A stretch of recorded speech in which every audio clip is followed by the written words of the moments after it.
Salut YouTube, parlons box-office et on va parler du box-office des films qui sont sortis globalement en février, même si on va aussi parler de ceux qui sont sortis en fin janvier 2025. Et je suis toujours avec l'acolyte Diego. Comment ça va? Yes, très bien vraiment.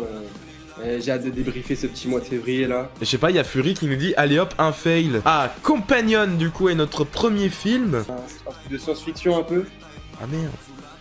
Oui, j'ai montré à droite, ok. C'est pour ça, j'ai montré à droite.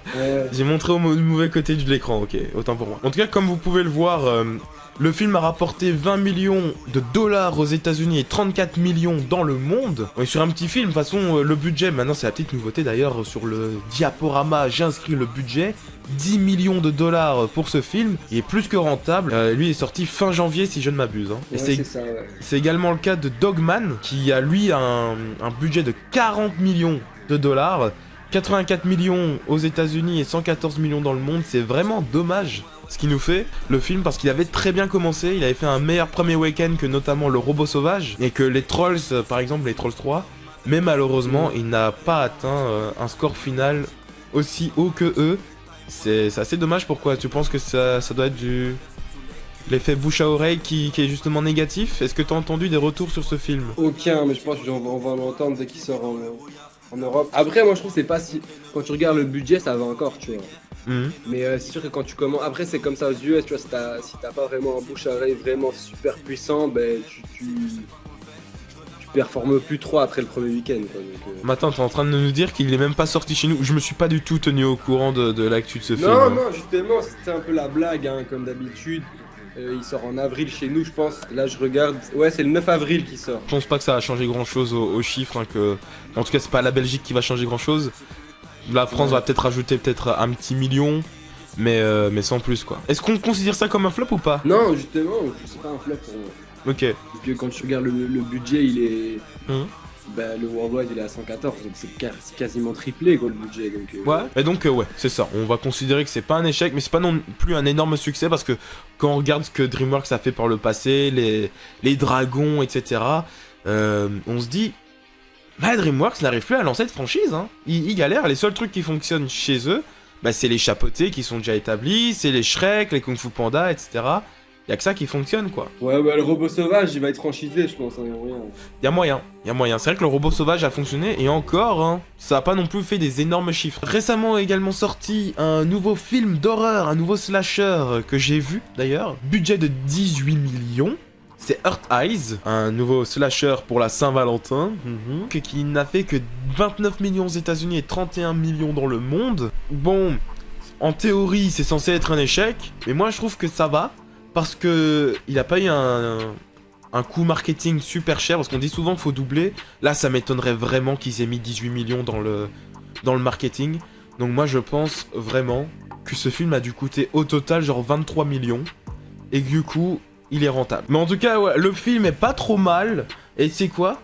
Le côté horreur est très nul dans ce film, mais le côté romantique est très sympa. Un petit flop, mais pas trop pour un petit slasher qui n'aura certainement pas de suite. Il y a eu un autre film de la Saint-Valentin, mais qui n'était pas horreur, mais plus d'action, c'est Love Hurts, qui a également un budget de 18 millions, qui a fait lui par contre 15 millions aux États-Unis et 17 millions dans le monde. C'est très peu. C'est un flop. Après, c'est genre un film d'action en mode réalisé par un ancien cascadeur, un peu à la manière de le mec qui a fait. Il a fait certains Deadpool et aussi Bullet Train. Ouais, lui quoi. Voilà, ouais. C'est la manie un peu. C'est la mode à Hollywood. Les cascadeurs qui deviennent réels. Notamment aussi les mecs qui ont fait John Wick. Je pense ouais, le mec qui a fait John Wick aussi, je pense. Ou genre Ballerina là qui va sortir. Ouais. Mais c'est vrai qu'il y a un côté très John Wick sur l'affiche par exemple. Et justement j'en ai marre de ces films.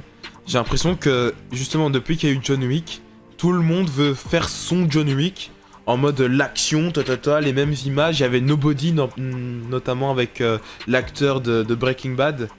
Enfin de Saul Goodman. Mais ouais, il est très mal noté aussi sur Letterboxd, hein, il est à 2,2. Oh waouh. Ok. Ensuite, nous avons peut-être le gros blockbuster qui est sorti en ce début d'année. Captain America Brave New World, un budget de 180 millions, donc on prend le budget d'avant, on fait x10. 166 millions aux États-Unis et 344 dans le monde. Bon, bon... C'est pas bien, c'est un échec, on comprend pourquoi. La critique aussi c'était un échec, hein.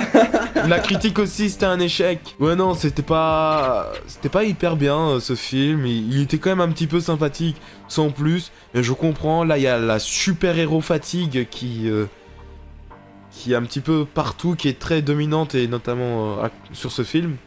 Et oui, on commence à en avoir marre des super-héros. Et surtout, bah, peut-être que c'est un personnage qui n'intéresse pas forcément, une intrigue qui n'intéresse pas forcément. Le personnage n'a pas forcément évolué pendant ce film. Un flop de plus pour Marvel, ça commence à en faire beaucoup. Il est temps qu'un petit Avengers sorte pour changer tout ça. Ouais, justement, j'en parlais avec des gars et en vrai, d'ici, je pense qu'on va pouvoir prendre peut-être la main sur Marvel avec Superman. Et surtout, le Batman de Pattinson a été très très apprécié quand même. Hein. Quand je parle avec des gens, beaucoup de gens disent leur film préféré, c'est le Batman de Pattinson, quoi. Ouais, on vous a aussi parlé de ses scores en France. Ouais, je me suis dit que pour ce film-là, on va parler de son score en France, pour voir si c'est bien, si c'est pas bien. Il a fait 1 302 000 entrées en France. Donc au moins, il a passé la barre du million, ce que par exemple The Marvels n'avait pas fait. Donc ça au moins, c'est bien. Mais seulement, il y est même pas, j'ai regardé, après, j'ai regardé sur JP du coup, Box Office, qui a un top 50 des films Marvel, et du coup c'est des films Marvel en général, c'est-à-dire qu'on a compté même Spider-Man de Sam Raimi, etc. Mais du coup, il est même pas dans le top 50, ce qui est quand même de fou. Et d'ailleurs, il fait un moins bon score que la plupart des films Captain America, par exemple, pour te dire. Captain America 1 avait quand même fait moins, mais bon voilà. C'est quand même un désastre, j'ai envie de dire, de voir que il fait même pas partie du top 50. Un film comme ça, bah, c'est quand même un film Captain America, quoi. C'est quand même la phase 5, on approche de la hype, on approche des 4 Fantastiques, on approche des Avengers. Et le fait qu'il soit aussi loin. Ensuite, j'ai aussi, je me suis dit qu'on est chez les Français, restons-y encore un petit peu. Les Tuches 5. Donc, je me suis renseigné, il a quand même un budget de 17 millions d'euros. 2 645 000 entrées pour ce film, ça a fait plus ou moins 18 millions d'euros rien qu'en France. Je pense qu'en extérieur de la France, il a encore apporté 10 millions d'euros de plus, tu vois. Donc, c'est quand même un bon succès. La saga continue, et d'ailleurs elle s'est un petit peu renouvelée entre guillemets, hein, parce que là c'est Jean-Paul Rouve qui est à la réalisation. Et bon, il est quand même en dessous de certains Tuches, il est au-dessus d'autres, notamment le premier et le quatrième. Il est au milieu, on est quand même loin de la grande gloire des Tuches. Alors ensuite, il faut quand même parler de ce petit film, la Neza, ce film chinois, ce film d'animation, qui avec un budget de 80 millions... qui a été converti, hein, donc je pense que c'est 80 millions de dollars, et qui a rapporté 1,8 milliard de dollars dans le monde, dont quasiment 1,8 milliard rien qu'en Chine.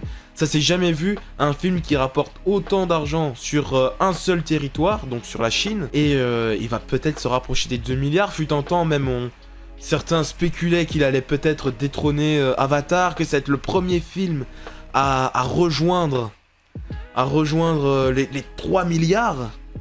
Bon, là visiblement ça s'est un petit peu estompé. Les 2 milliards sont toujours possibles, mais les 3 milliards va falloir oublier. Mais quand même, 2 milliards pour un film d'animation, ce serait également une première, étant donné que c'est le plus gros film d'animation, enfin du moins c'est au box-office, de tous les temps. Il a battu Vice Versa, donc qui n'a tenu en tête de file que à peine un an. Mais c'est énorme quoi, du coup je pense qu'à tout moment... Il va pas être dépassé cette année, quoi. Ah oui, là ça va être compliqué. Ou alors peut-être qu'un Superman ou un 4 Fantastique peut aller chercher les 2 milliards. Enfin, 2 milliards Putain, c'est chaud. Bah, c'est chaud, mais ça a déjà été fait en tout cas. Et justement, les 4 Fantastiques, on en reparlera tout à l'heure dans la partie actualité. Mais les 2 milliards, c'est très probable qu'ils les passent. Mais d'ailleurs, je me suis renseigné. Par exemple, un prix de ticket de cinéma en Chine est 2 fois moins cher que chez nous. Et qu'aux États-Unis. Donc ça veut dire que techniquement, il y a 2 fois plus de gens qui sont allés voir ce film que les plus gros succès chez nous. Mais ouais, intéressant, moi j'étais pas du tout au courant, donc là c'est cool d'être au courant des succès évidemment. Paddington 3, non, c'est lequel? Non, c'est le 3, c'est le 3. En fait, je dis Paddington 4 parce que j'ai vu ce matin qu'ils avaient annoncé un 4. Voilà.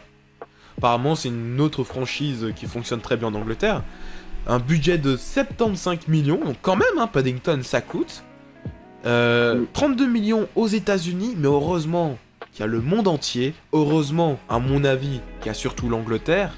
165 millions, donc c'est quand même un bon succès, surtout pour qu'ils annoncent une suite directement maintenant, c'est que vraiment ils en sont satisfaits. Mais vous en êtes vraiment satisfait? Parce que 165 millions, 75 millions de budget, c'est quand même ric-rac, hein, c'est quand même dangereux. Hein. Ouais, c'est très dangereux, surtout que là vraiment la franchise c'est un peu... parce que en fait moi j'ai vu les deux premiers avec le réalisateur, il est vraiment bien, c'est Paul King, il a fait aussi Wonka par la suite. Et là ils ont changé de réal et le film est plus du tout centré sur Paddington à ce qui paraît, en tout cas c'est la critique de Hugues Daillé.